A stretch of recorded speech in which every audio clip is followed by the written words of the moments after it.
오늘은 이 서점가에 다시 부는 에세이 열풍 이런 제목으로 이야기를 좀 나눠보겠습니다. 경희대학교 이태광 교수, 소설가 장강명 씨 어서 오십시오. 네, 반갑습니다. 안녕하세요, 장강명입니다. 네, 장강명 씨 소설 말고 수필집 쓴 적 있죠? 예, 5년 만에 신혼여행이라고요. 에세이 쓴 적 있습니다. 그거는 그야말로 결혼 5년 만에 신혼여행 간 걸 쓴 거예요? 네. 자기 얘기 쓴 거네요? 예, 저하고 제 아내하고 신혼여행 5년 만에 갔는데요. 그때 얘기들, 뭐 단상들 많이 모아가지고 팔렸어요? 썼습니다. 뭐 판매량 자체는 뭐 그냥 중간인데요. 예. 독자들이 읽어보신 독자들이 좋아해가지고 저는 아주 뿌듯한 책입니다. 이태광 교수는 혹시 저는 에세이집 을 쓰진 않고요. 네. 에세이를 어떻게 보느냐에 따라 다른데 제가 주로 쓰는 책들은 비평이죠. 비평, 예, 문화 약간 비평. 이제 에세이 중에서 무거운 에세이라고 부를 수가 있는데 한국에서는 사실 이제 비평으로 보통 불리는 평론 이렇게 평론. 네. 주로 그런 글입니다. 제가 쓴. 저도 한 20년쯤 전에 예. 제가 방송에서 이렇게 몇 분씩 그 라디오 방송 네. 진행하면서 칼럼을 한 게 있어요. 네. 그걸 묶어서 뭐 우울한 세상과의 따뜻한 대화. 제목 멋지죠? 제목은 에세이 제목인데. 네. 근데 그게 그 사회 평론으로 분류가 되더라고요. 그럴 때 수필집으로 우기셔가지고 진열을 하셔야 돼요. 네. 그런데 네. 오늘 이제 다시 부는 에세이 열풍 서점가에 요새 보니까 이 6월부터 8월까지 여름 기간 동안 가장 많이 팔린 도서 50권을 이 온라인 서점 예스24 자료를 가지고 분석을 해봤더니 네. 작년 같은 기간보다 에세이 분야가 무려 8권이 증가해서 11권이 순위권에 들었더라. 그 작년에는 그렇죠. 50권 가운데 3권밖에 없었던 거예요. 네. 네. 근데 금년에는 50권 가운데 11권. 이 정도면 열풍이라고 할 수 있는 겁니까? 그렇죠. 뭐 열풍이라고 또 부르기 좋아하시는 분들은 부르는데 저는 또 이렇게 분석을 해보면 에세이가 그렇게 또 약세였던 적이 한 번도 없었다. 다시 말해 에세이는 항상 강세였다는 거죠. 항상 기본으로 깔려 있었고 예. 오히려 지금 다른 분야의 책들이 잘 안 팔리고 있는 거 아니라는 생각이 들어요. 소설 같은 거. 소설이 잘 안 나오고 있고 또 뭐 장강명 작가가 열심히 안 하고 있는 거 큰일이네요. 이런 생각이 네. 들어요, 사실은. 그 양반 뭐 하는 겁니까 지금? 그래서 근데, 약간 이제 그런 면에서 에세이 열풍이라고 또 볼 수도 있는 측면도 있고, 왜냐하면 항상 에세이는 열풍이었기 때문에. 하지만 이제 최근에 에세이의 경향들이 좀 바뀌었죠. 그런 분들이 좀 있다고 저는 생각이 들어요. 어떤 경향으로 바뀌었다고 보세요? 그러니까 주로 이제 조금 그 마음의 병이 있으신 분들이 자기의 어떤 그런 아픔들을 솔직하게 이야기하는 에세이라든가 트위터라든가 이런 SNS 같은데 아주 일상에 일어난 일들을 아주 소소하게 기록한 것들을 모아서 책으로 낸다든가. 그게 상당히 부담스럽지 않으면서 또 일반인들의 어떤 글들 이런 것들이 굉장히 많이 팔리죠. 그래서 전문가들의 에세이보다 조금 무게 잡고 쓴 것보다 일반인들이 평소에 하는 어떤 그런 이야기들을 담아서 책으로 묶었을 때 약간 호응을 받는 이제 그런 경향들이 좀 돋보이게 된 것 같아요. 네. 그 처음에 말한 마음의 병 이렇게 언급하신 것 대표작이라고 꼽는 게 제목이 죽고 싶지만 떡볶이는 먹고 싶어. 그렇죠. 굉장히 경쾌한 제목인데. 혹시 보신 적 있어요, 이 책? 저는 서점에서 보긴 봤어요. 제가 읽지는 않았는데 제 지인 중에 좀 약간 뭐 요즘 우울하다고 하고 떡볶이 좋아하는 지인이 있어가지고 제가 사서 선물을 드린 적이 있습니다. 이게 그 좀 가벼운 우울 증상이 지속되는 기분 부전 장애라고 하는 걸 또 질환의 일종인가 봐요. 이걸 앓고 있는 저자랑 정신과 전문의가 12주 동안 대화를 엮은 에세이인데 이게 지금 뭐 7주 연속 서점가 베스트셀러 1등을 하기도 하고 막 이랬답니다. 저도 이제 출판 관계자분들 종종 만나니까요. 만나면 이 얘기 합니다. 이 책 뭐 어떠냐, 읽었느냐 얘기하고, 근데 제목을 정말 잘 지었지 않느냐, 뭐 이런 얘기 하고요. 그리고 뭐 또 이런 책들이 좀 많이 나와 있잖아요. 그냥 에세이 열풍이라고 하기보다는 조금 더 뾰족하게 들어가면은 뭐 좀 소소한 소재를 다룬 뭐 일상 얘기를 하는 뭐 공감형 에세이, 가벼운 에세이, 그리고 이제 디자인 아주 예쁘게 만들고 조금 이렇게 뭐 소장용 어떤 소장하고 싶다 이런 걸 자극하는 그 중에 아마 제일 대표작이 죽고 싶지만 떡볶이는 먹고 싶어 이 책이겠죠. 제목이 하마터면 열심히 살 뻔했다. 그런 책도 있죠. 네. 아무것도 안 해도 아무렇지 않구나. 빵 고르듯 살고 싶다. 이 좀 뭔가 일맥상통해요 제목들이. 그 예전에 좀 가볍게 살자 이런 식인 것 같아요. 카드 광고였죠. 뭐 격렬하게 아무것도 하고 싶지 않다 뭐 이런 광고도 있었는데 인터넷 유행어도 됐죠. 그 말이. 그런 경향을 반영하는 것은 사실 저도 집에 있으면 아무것도 하기 싫거든요. 근데 이제 뭔가를 해야 되잖아요. 그죠? 그 제목들을 언젠가부터 보니까 뭐 어떤 경향 뭐 굳이 이제 저희가 또 얘기를 하자면 뭐 자존감 이런 제목들 달린 책들 많이 있는 것 같고요. 그리고 뭐 유행했죠, 그죠? 퇴사 뭐 이런 얘기들 다룬 얘기도 있고요. 뭐 퇴사하겠습니다. 장 작가님 쓰셨잖아요. 한국이 싫어서. 퇴사. 저는 무슨 생각이 드냐면 지금 마음에 상처가 많은 사람들이 많구나. 그렇죠. 당장 내가 좀 위로를 좀 받고 싶다.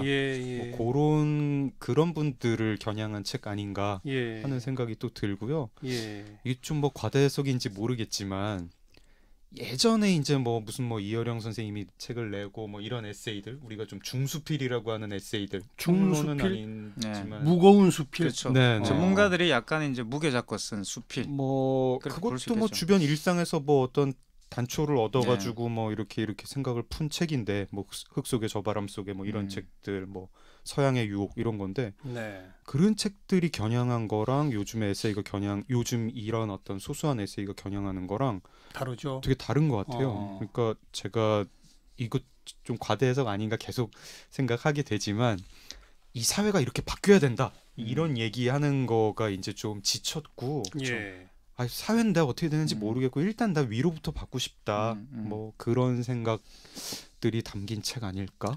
그런 아주 중요한 지적을 하신 것 같아요. 작년 이제 촛불 이후에 어떻게 보면 이제 일정하게 국가에 대한 어떤 그런 관심들이 조금 이제 퇴거하고 있는 거는 확실한 것 같아요. 그러면서 일상으로 돌아가게 되고 또 이제 국가가 해주는 어떤 그런 역할들과 자기들이 살아가는 어떤 역할들 사이의 어떤 괴리를 괴로워하기보다는 인정하고 본인의 삶을 조금 이제 챙기려고 하는 그런 경향들이 많이 생긴 것 같죠. 소소한 이야기들 좀 더 많이 하려고 그러고. 좋게 보면은 이제 어떤 소확행, 뭐 워크라이프 밸런스, 뭐 이런 어떤 개인주의라고 볼 수도 있겠는데 조금 이제 아쉽긴 하죠. 우리가 그래도 공동체에 대해서 어떤 거 같이 고민하고 뭐 좀 바꿔보자, 이 구조가 어떻게 되는지 얘기해보자 했으면 좋겠는데 다들 너무 지치고. 어느 정도 좀 체념한 거 아닌가 싶습니다.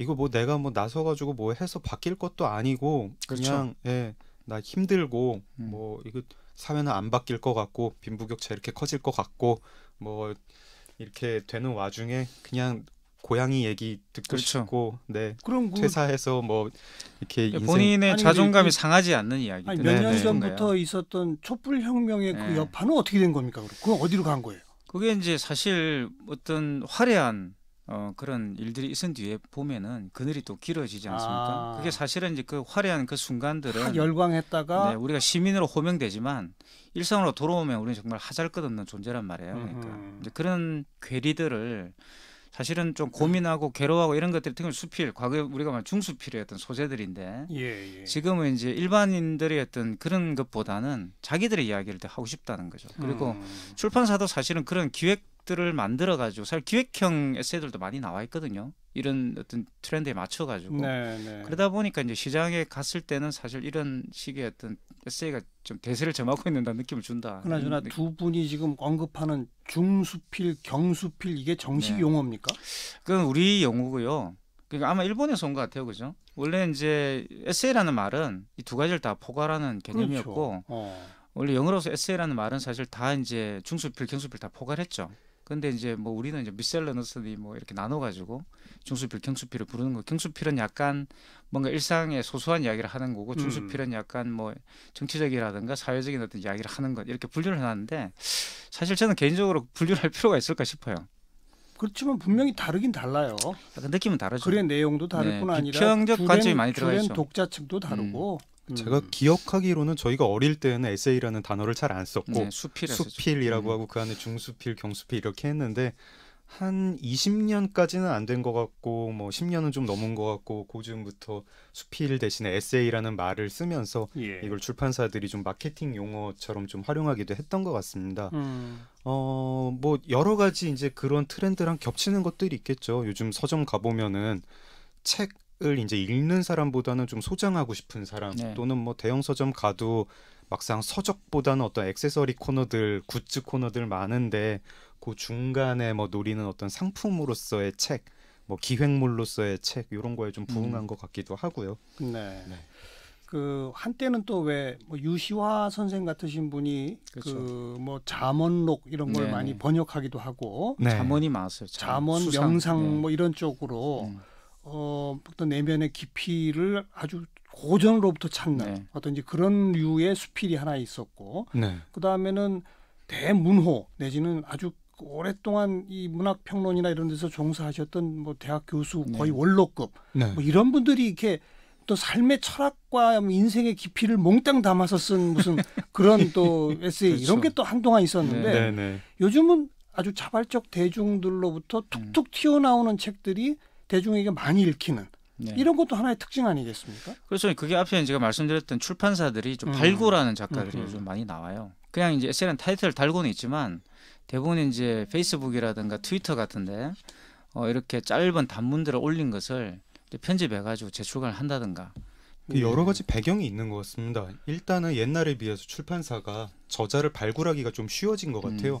블로그도 있고 SNS도 있으니까 글을 이렇게 올리는 사람이 많고 그런 글들을 보다가 이 사람한테 이런 원고를 부탁을 하면은 책을 만들 수 있겠구나 그런 경우가 좀 있고 맞아요. 또 한쪽으로는 다른 분야에서 발굴하는 신인들의 작품이 거의 좀 존재감이 없는 것 같아요. 어떤 출판사 입장에서는 여러 분야에서 출판 기획을 하고 신인을 발굴하고 싶어 하는데 성공하는 거는 주로 에세이인 것 같고 또 한편 이제 독자에서 보면은요. 저는 이런 생각을 하는데 한국이라는 나라가 라이프 스타일이 한 10년 새 굉장히 많이 바뀌었습니다. 그래서 옛날 같으면은 이걸 집에 가서 집에 같이 사는 형이라든가 뭐 누나라든가 언니라든가 뭐 손윗 사람한테 나 요즘 이상해 나 이거 이렇게 살아도 돼? 라고 할 때 그 나이 때 다 그런 거야 나도 그랬어 라고 할 그런 얘기를 할 사람이 없고 그 다음에 한 10살 나보다 나이 많은 사람이랑 나랑 경험이 많이 다릅니다. 내가 집에서 나 결혼 안 하고 이렇게 30대 후반이 넘어갔는데 괜찮아? 라고 할 때 나보다 10살 많은 사람은 그거 나 안 된다 라고 할 사람이고 근데 서점에 가보면은 이렇게 살아도 괜찮다. 난 이러고 살다가 회사 그만뒀다. 이런 책들 있으면서 보면 반갑잖아요. 그래서 그런 수요 생기고 이런 여러 가지 합쳐지다 보니까 이런 발굴, 이런 아이템 같은 것들이 여러 가지로 독자, 출판사, 작가 입장에서 가족 구성의 변화, 형 누나가 없다는 거 이런 것도 다 영향을 미친다. 직장에서의 어떤 세대 갈등 같은 것도 있을 것이고 어떤 1인 가정 같은 것도 그새 엄청 늘었고 뭐 어떤 개인주의, 비혼 문제 이런 것도 누구한테 좀 털어놓기 힘든 내가 혼자 경험할 때는 이거 나만 그런가? 나만 이렇게 우울증 있어가지고 나만 우울증 있는데 난 그래도 떡볶이가 먹고 싶은데 이거 나만 이상한가 하다가 죽고 싶지만 떡볶이가 먹고 싶어를 보면 얼마나 반갑습니까? 이건 내 책이야. 나를 위한 책이야. 이렇게 되는 거다. 나도 이상하지 않구나. 나도 이렇게 사는구나. 한 번씩 다 그렇게 생각을 해봤을 거 아니에요. 죽고 싶지만 떡볶이는 먹고 싶고. 뭐 역할을 한다고 생각해요. 이런 에세이들. 교보 측에서 에세이 열풍을 나름 분석한 게 있어요. 세 가지 요인을 꼽았더라고요. 첫 번째가 SNS예요. 역시. 그렇죠. 지금 우리도 많이 얘기했습니다만 특히 이제 출판사 같은 경우에는 SNS 팔로워가 많은 그 작가들을 그냥 쭉 편집해서 책으로 내면 잘 팔리겠지. 그렇죠. 이렇게 연결되는 그런 거란 말이에요. 이게 하나가 SNS. 두 번째가 지금 아픈 사람 많다는 이른바 탈진 증후군 이런 게 있고 마지막 세 번째가 지금 두 분 한 마디도 안 한 건데 캐릭터가 있답니다. 그 요즘 뭐 곰돌이 푸가 얘기해주는 뭐, 그럼 요즘 또 뭐 미키 마우스가 다시 뜬다는 거 뭐 이런 거 있잖아요.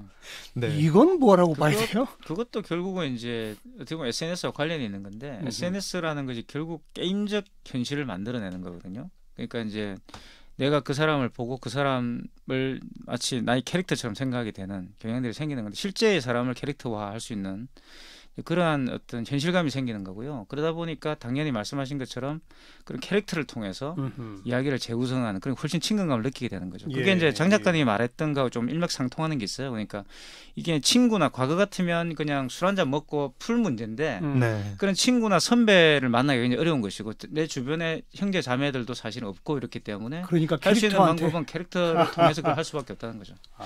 뭐 내가 슬픈 이야기인데 사실은 내밀한 고민이 있어가지고 위로를 받고 싶은데 근데 뭐 저 대학 교수님이 위로해 주시는 것보다는 곰돌이 푸가 위로해 주는 게 좀 틀어놓으면 더 사실 좋지 않을까요? 걱정을 하는 거죠. 이게 비웃음을 받지 않을까 이렇게 걱정하고 너무 그러니까 자존감이라는 부분에 대한 어떤 강박 같은 알겠습니다. 것도 지금 사회에 있는 것 같아요. 자, 그런데 이제 이러다 보니까 추세가 이러다 보니까 조금 좀 신중하고 정제된 언어로 이렇게 깔끔한 책들이라기보다는 일기처럼 그냥 일상을 소소하게 넋두리를 막 늘어놓은 것들이 그냥 다 하나의 책으로 나와서 그렇죠. 심지어 표현이 참 재밌어요. 나무에게 미안한 책. 그렇죠. 그 종이를 많이 썼다고 종이 아깝다는 이야기죠. 너무 가벼워지는 예. 거 아니냐라는 얘기까지 나오는데 그건 두 분은 어떻게 생각하세요? 사실 뭐 그런 비판이 나오는 거 충분히 이해가 됩니다. 가서 보면 10권이 있으면 거기에 한 2-3권 정도는 정말 이런 책을 왜 냈지라고 싶은 책도 있고, 근데 그런 것들은 정말 아니한 이제 출판사의 기획인 것 같고, 제가 또 앞에서 말씀드렸지만 이게 일반적인 에세이 대세 때문에 문제가 발생한다기보다는 지금 현재 전체적으로 사회 분위기가 그런 진지한 이야기를 좀 귀를 기울일 수 없을 정도로 상당히 많은 낙심에 젖어 있다, 이런 분위기가 있는 거죠. 저는 뭐 그런 비판까지는 사실 좀 동의하진 않거든요. 네, 네. 이게 뭐 물론 아쉽긴 하죠. 뭐 진중한 책들, 작가들이 이제 공을 오래 들인 책들이 독자를 많이 만나면 좋겠는데, 지금 뭐 에세이가 어떤 그런 이런 공감형 에세이가 그런 책의 독자를, 진중한 책의 독자를 뺏어오는 건 아닙니다. 그 책은 그 책대로 잘 나가고, 다르죠, 다만 소비계층이. 다른 분야 책들이 안 나가니까 이 에세이가 이렇게 도드라지게 보이는 거죠. 근데 그 어떤 독서 생태계의 붕괴, 지금 어떤 진지한 독자층의 축소를 이 에세이 탓이다라고 하는 거는 좀 잘못된 비판 같습니다. 알겠습니다. 서점가에 다시 보는 에세이 열풍, 이 주제로 이야기를 나눠봤는데 딱 두 가지만 전 정리하고 싶네요. 이 우리 사회가 좀 왠지 위로받고 싶어하는 사회로구나. 네, 에세이, 그렇죠. 가벼운 에세이를 통해 좀 소소하게 위로받고 싶어하는구나 하는 거 하나 하고, 또 하나는 SNS 등등을 통해서 많은 분들이 글 쓰고 싶어하는구나, 네. 책 내고 싶어하는구나. 네. 이게 같이 결합되어 있는 그런 현상 같습니다. 자기 표현 욕구 그렇게 글로 표현하는 거 굉장히 좋은 거죠. 좋은 좋은 일입니다. 그게 저는 네. 한국의 좀 본질인 것 같아요. 항상 보면은 라디오에서 사연 읽어주고, 우리는 샘터나 작은 책처럼 아예 그런 사연들, 에피소드만 담은 책들이 있었잖아요. 맞아요. 그렇죠. 네. 그게 한국 사람들의 조금 특징인 것 같아요. 자기 이야기 하는 거 좋아하는 거. 그리고 그런 이야기들을 서로 같이 네. 듣고 공감하고 하는 거 그렇죠. 좋아하는. 네. 특이한 것 같아요. 경희대학교 이태광 교수, 소설가 장강명 씨였습니다. 고맙습니다. 네,